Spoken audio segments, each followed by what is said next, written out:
হুগলি জেলা পরিষদে তৃণমূল কংগ্রেসের শিক্ষা কর্মাধ্যক্ষের বাড়িতে আজ শুল্ক দপ্তরের অভিযান। চণ্ডীতলায় তৃণমূলের শিক্ষা কর্মাধ্যক্ষ সুবীর মুখোপাধ্যায়ের বাড়িতে অভিযান চলে। 3.5 ঘন্টা ধরে তল্লাশি চালান অফিসাররা। ভুয়ো অভিযোগের ভিত্তিতে কেন্দ্রীয় শুল্ক দপ্তরের এই তল্লাশি। নেপথ্যে প্রতিপক্ষ নাকি দলেরই কেউ রয়েছে সন্দেহে জানাবেন, এমনটাই প্রতিক্রিয়া দিয়েছেন তৃণমূল কংগ্রেসের শিক্ষা কর্মাধ্যক্ষ।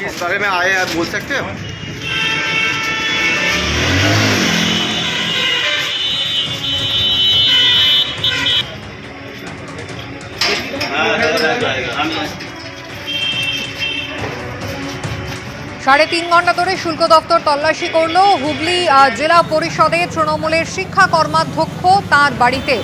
খবর কারা দিয়েছে সেই নিয়ে তিনি সন্ধেবেলা জানাবেন, এমনটাই জানিয়েছেন। প্রতিপক্ষের কেউ নাকি দলের অভ্যন্তর থেকেই তার বাড়িতে এই তল্লাশির খবর পৌঁছেছে। যদিও ভুয়ো খবরের ভিত্তিতে শুল্ক দপ্তর তল্লাশি করেছে, এমনটাই দাবি করেছেন শিক্ষা কর্মাধ্যক্ষ নিজে।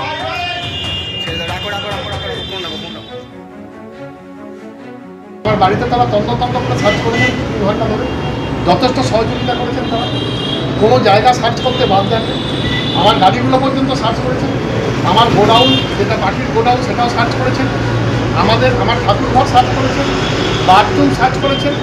এবং সত্যি সার্চ করার সময় ওনারা বলছেন আমাদের কিছু করার নেই, আমরা একটা সিজার পেয়েছি এবং সার্চিং অর্ডার পেয়ে আপনাদের কাছে এসেছি, কেউ কমপ্লেন করেছে আপনার নামে। এটা কারা করলো? আমার প্রতিপক্ষ রাজনৈতিক দল আমার নামে মিথ্যে কোনো অভিযোগ করলো কিনা, কিংবা আমি দলের কোনো অন্তর্তত্ত্বের শিকার হলাম কিনা, আমি সন্ধ্যাবেলা সাংবাদিক সম্মেলন করে জানাবো। কাকদ্বীপের ভোটার বাংলাদেশি নাগরিক নিউটন দাস, সেই সংক্রান্ত রিপোর্ট ইতিমধ্যেই তলব করেছে কমিশন। কাকদ্বীপের ভোটার তালিকায় নিউটনের নাম কিভাবে এলো সেই নিয়ে রিপোর্ট তলব করা হয়েছে। দক্ষিণ 24 পরগনা জেলা প্রশাসনের রিপোর্ট চেয়েছে জাতীয় নির্বাচন কমিশন। বাংলাদেশের পাসপোর্ট, কিন্তু এদেশের ভোটার কার্ড, প্যান কার্ড এবং আধার কার্ড রয়েছে।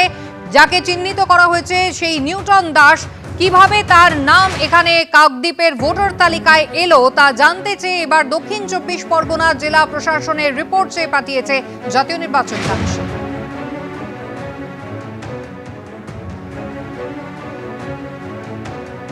নিউটন দাসের পরপরই আবারও নতুন অভিযোগ। কাকদ্বীপে একেবারে ফেলো করি হও ভোটার লিস্টে নাম তুলতে বাংলাদেশের থেকে টাকা নেওয়ার অভিযোগ উঠেছে। নিউটন কাণ্ডে যখন তোলপাড় চলছে তারই মধ্যে এই নতুন ঘটনা সামনে এলো। সেই একই ব্যক্তি, টিএমসিপির সুন্দরবন জেলা সাংগঠনিক জেলার যিনি সভাপতি দেবাশিস দাস, তার অনুগামী স্থানীয় একজন তৃণমূল কর্মী কাশীনাথ বিশ্বাস বাংলাদেশের কাছ থেকে ভোটার কার্ড বানিয়ে দেওয়ার জন্য 10,000 টাকা নিয়েছেন তিনি, এমনটাই অভিযোগ। টাকা দিলেও ভোটার কার্ড কিন্তু পাওয়া যায়নি, এমনটাই দাবি করেছেন অভিযোগকারী অর্জুন দাস। আমারও বলছে তুমি টাকা দাও, আমি ভোটার করে দিই। তুই আমার এই এলাকার লোক, যাই হোক করে দিলে আমি একটু বাসি, যা কিছু রিলিফ টিলিফ পাবো ভোটার তালিকা থাকলে। এটা কত সালে? 12 বছর আগে। কে বললো আপনাকে এটা? কাশী বিশ্বাস, তৃণমূলের নেতা, আমাকে ভোটার করে দেবো। স্যার দাদা আমি গরিব মানুষ, আর টাকাটা দিলে যদি মার যা, টাকা যদি মার যা আমি দেবো। 4-5 বছর ঘুরেছি, আর টাকাটা পাব না। ভোটার করে, ভোটার না হলে অসুবিধা আছে, এই জন্য আমার স্ত্রীর ঋণ বন্ধক দিই, ঋণটা বন্ধক দিয়ে টাকা দিয়েছি। তার আপনি কত বছর আগে এসেছিলেন? 30-35 বছর আগে। যার বিরুদ্ধে অভিযোগ উঠেছে সেই তৃণমূল কর্মী কাশীনাথ বিশ্বাস, তিনি কিন্তু এই অভিযোগ অস্বীকার করছেন। আমার নাম বললে কি হবে? আমি তো নেই ওতে, আমি জানি না। আমার নাম করে কোনো লোক যদি কোথাও গিয়ে টাকা দেয়, তার জন্য কি দোষটা আমার? আমাকে দেয়নি, আমার হাতে টাকা দেয়নি। এরকম কোনো যদি প্রমাণপত্র থাকতে পারে, যদি দিতে পারে, ঠিক আছে, সেরকম আমার সাজা হবে। তার জন্য আইন কারণ আছে, সাজা আছে। কে করছে না করছে জানি না, আমি এরকম কাজ করি। টিএমসিপি নেতা দেবাশিস দাসের একেবারে ঘনিষ্ঠ বলে জানা গিয়েছিল নিউটনকে, আর সেই দেবাশিস দাসেরই কিন্তু অনুগামী এই কাশীনাথ বিশ্বাস। তিনি যদিও অভিযোগ অস্বীকার করছেন, বিজেপি সমালোচনায় সরব। বাংলাদেশিদের মাধ্যম দিয়ে, বাংলাদেশি জিহাদিরা পশ্চিমবঙ্গের তৃণমূলের মাধ্যম দিয়ে এখানে জিহাদিদের সরকার চালাচ্ছে, এটা একদম পরিষ্কার। এখানে অনেক দেবাশিস দাসের নাম এরপরে উঠে আসবে এবং এই মূল মাথাকে ধরতে হবে। আমাদের পরিষ্কার দাবি, জিহাদিদের এই তৃণমূল সরকার, বাংলাদেশের যে সরকার জিহাদিদের সরকার চলছে, আর তেমনিভাবে পশ্চিমবঙ্গের তৃণমূলী জিহাদিদের সরকার একদম উৎখাত করতে হবে। এরকম ভুয়ো ভোটারদের ধরার জন্য আরও মাথাকে ধরতে হবে, তৃণমূলের মাথাকে, ছোটোখাটো দেখে লাভ নেই। যার নাম বারবার উঠছে সেই টিএমসিপির সভাপতি সুন্দরবন সাংগঠনিক জেলার দেবাশিস দাস, তিনি কি বলছেন অস্বীকার করছেন তিনিও, দেখুন। অর্জুন দাস বলে তো আমি কাউকে চিনি না, আর কাশি বলে একজন আমাদের তৃণমূলের কর্মী আছে।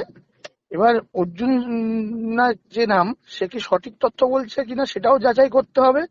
আর দ্বিতীয়ত হচ্ছে 12 বছর আগে যদি টাকা নেয়, 12 বছর আগে রাজনীতির কোন জায়গায় ছিলাম আমি, সেটাই তো আমি নিজেই বুঝতে পারছি না। আর আমার যখন গ্রাম পঞ্চায়েত ওটা নিজের, তো আমার পঞ্চায়েতে হাজার হাজার আমার লোক আছে, আমার সমর্থক আছে। তার মধ্যে কেউ যদি বলে থাকে যে আমার সমর্থক, তার সঙ্গে তো টাকা নেওয়ার কোথাও নাম আমার জড়িয়ে যায় না। প্রশাসনিকভাবে তদন্ত করে যদি ওই গরিব মানুষ সত্যি টাকা দিয়ে থাকে, সেই টাকা যেন ফেরত পায়। আর আমাদের যদি কেউ টাকা নিয়ে দুর্নীতি করে, তাকে আমরা আমাদের দলের কর্মী বলে মনে করি না। সেই দলের নাম ভাঙিয়ে মিথ্যা কথা বলছে। কাকদ্বীপের তৃণমূল বিধায়ক মন্টুরাম পাখিরা তিনি কিন্তু আগেই সরব হয়েছিলেন, বলেছিলেন লক্ষ লক্ষ টাকার বিনিময়ে ভোটার তালিকায় ভুয়ো ভোটারের নাম ঢোকানো হচ্ছে। শুধু দালাল চক্র নয়, বিডিও এসডিওদের একাংশ কিন্তু এই প্রক্রিয়ার সঙ্গে জড়িত। কিছু দালাল চক্র আর কাকদ্বীপ এসডিও অফিস এবং বিডিও অফিসের কিছু সরকারি কর্মচারী আমরা তার সঙ্গে নামখানা বিডিও অফিসে বা যারা নামখানা ব্লকে এই নির্বাচনের কাজটা করেন, তারা এই অনিয়ম এবং এই চক্রের মধ্যে জড়িয়ে আছে, যুক্ত আছে। তাদেরকে প্রশাসন বার করুক, সেটা তাদের কাজটা আমাদের নয়। অর্থের বিনিময়ে হাজার হাজার টাকা, লক্ষ লক্ষ টাকার গল্প দেখায় চক্র। মোটা অঙ্কের টাকার বিনিময়ে প্রতিটি পরিবারকে উদ্বুদ্ধ করে এবং এর সঙ্গে সরকারি আধিকারিকরা সম্পূর্ণ জড়িয়ে আছে। নিউটন দাসের খবর যখন সামনে এসেছিল, সেই নিউটন দাস তিনিও কিন্তু দাবি করেছিলেন এই মন্টুরাম পাখিরাকে তিনি ভোট দিয়েছিলেন, তারপর তার ভোটার কার্ড হারিয়ে যায়। আবার এই মন্টুরাম পাখিরা কাকদ্বীপের তৃণমূল বিধায়ক তার সহায়তাতেই কিন্তু ভোটার কার্ড তিনি বানিয়েছিলেন। যদিও মন্টুরাম পাখিরা কিন্তু স্পষ্ট বলছেন যে এর পিছনে দুর্নীতি রয়েছে। আর তারপরে আজকে নতুন এই অভিযোগ সামনে এলো। শ্রমিক ভট্টাচার্য বিজেপি রাজ্যসভার সাংসদ কড়া সমালোচনা করেছেন।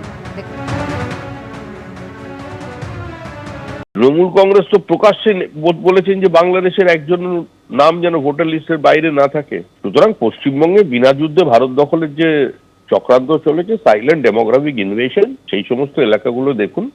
কত বাংলাদেশি, কত বিএনপি ঢুকে, কত জামাতের লোকজন ঢুকে পড়ে এখানে ভারত বিরোধী প্রচার চালাচ্ছে সীমান্তবর্তী জেলায়। তাদের ধরা উচিত।